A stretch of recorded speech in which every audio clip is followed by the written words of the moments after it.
Hello everyone. प्रदोष व्रत की दोस्तों बहुत बहुत शुभकामनाएं। प्रदोष व्रत दोस्तों भगवान शिव माता पार्वती को समर्पित होता है। यह व्रत जो है इच्छा पूर्ति के लिए बहुत बढ़िया बताया गया है। सुहागन स्त्रियां अगर इस व्रत को करती हैं तो बहुत मनवांछित फल की प्राप्ति होती है और अखंड सौभाग्य की प्राप्ति होती है। ये जो त्रयोदशी का व्रत है चंद्रमा की 13वीं तिथि के प्रदोष काल सूर्यास्त से पहले बाद का समय जो होता है में रखा जाता है। मतलब शाम के समय जो प्रदोष के समय इसकी पूजा की जाती है भगवान शिव की, जिसमें शिव पार्वती की पूजा करी जाती है। बेलपत्र से, दूध से, गंगा जल से, धूप दीप से आदि कर सकते हैं और सभी कष्टों को दूर करता है ये व्रत। इसे निर्जल या फलाहार रहकर आप कर सकते हैं। तो आप मंदिर में भी कर सकते हैं या फिर आप पार्थिव शिवलिंग बनाकर भी पूजा कर सकते हैं घर में, और सादा जो है भगवान की तस्वीर रखकर भी पूजा कर सकते हैं। प्रदोष व्रत हर महीने की त्रयोदशी तिथि को मनाया जाता है। तो जो जैसे कि सोमवार को पड़ेगा या शनिवार, जैसे शनिवार को पड़ेगा तो भूमि प्रदोष, सोमवार को सोम प्रदोष, तो इसके अलग अलग जो है लाभ होते हैं। जैसे भ्रूम प्रदोष है तो उसका क्या है कि जैसे बीमार व्यक्ति होता है तो उसमें लाभ देता है। तो अलग अलग सबके अलग अलग लाभ होते हैं इस व्रत के। तो बहुत ही जो है अत्यंत, बहुत कहते हैं ना, बहुत ही चमत्कारी व्रत माना गया है इसे। सुबह के समय सबसे पहले आपको पूजा कर लेनी चाहिए। संकल्प लेना चाहिए कि आज मैं पार्वती जी की और शिव जी की पूजा कर रहा हूँ, व्रत रख रहा हूँ उनके लिए। इस तरह से जल लेकर हाथ में संकल्प ले लें। और सूर्यास्त से लगभग 1.5 घंटे पहले या बाद का समय जो होता है प्रदोष काल का होता है। और शिव पार्वती जी नंदी को पंचामृत से स्नान कराइए, गंगा जल से बेलपत्र चढ़ाइए, धतूरा क्षत्र चढ़ाइए, फूल, धूप, दीप, शहद, दूध, घी, फल, मिठाई आदि अर्पित करनी चाहिए। ओम नमः शिवाय का इस दिन जरूर जाप करें, शिव चालीसा का पाठ करें और प्रदोष व्रत की कहानी जरूर सुन लें।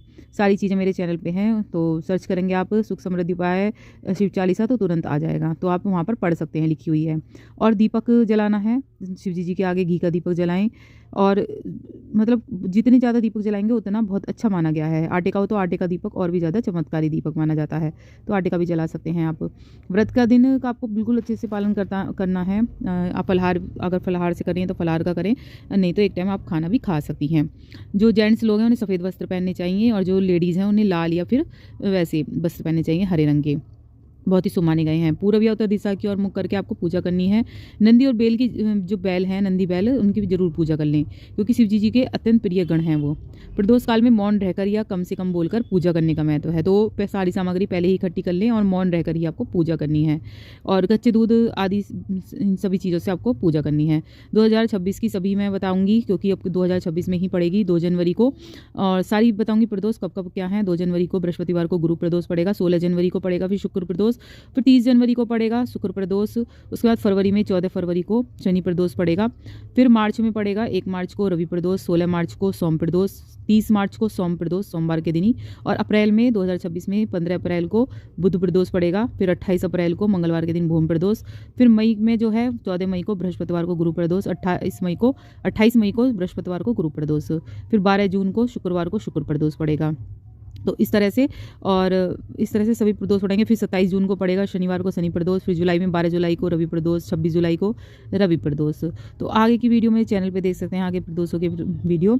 और बिल्कुल सात्विकता से ये व्रत रखा जाता है। अच्छे से गंगा जल छिड़काव कर लीजिएगा शाम के समय जब आप पूजा करें। एक घर के बाहर जो है दिया लगाना बेहद शुभ माना जाता है। प्रदोष के दिन कहते हैं कि प्रदोष काल में शिव जी पार्वती जी एक साथ जो है निकलते हैं। तो इस समय जब दिया जला हुआ देखते हैं आपके घर के मुख्य द्वार पर तो वहीं पर रुक जाते हैं। तो एक दिया घर के मुख्य द्वार पर जरूर लगाएं।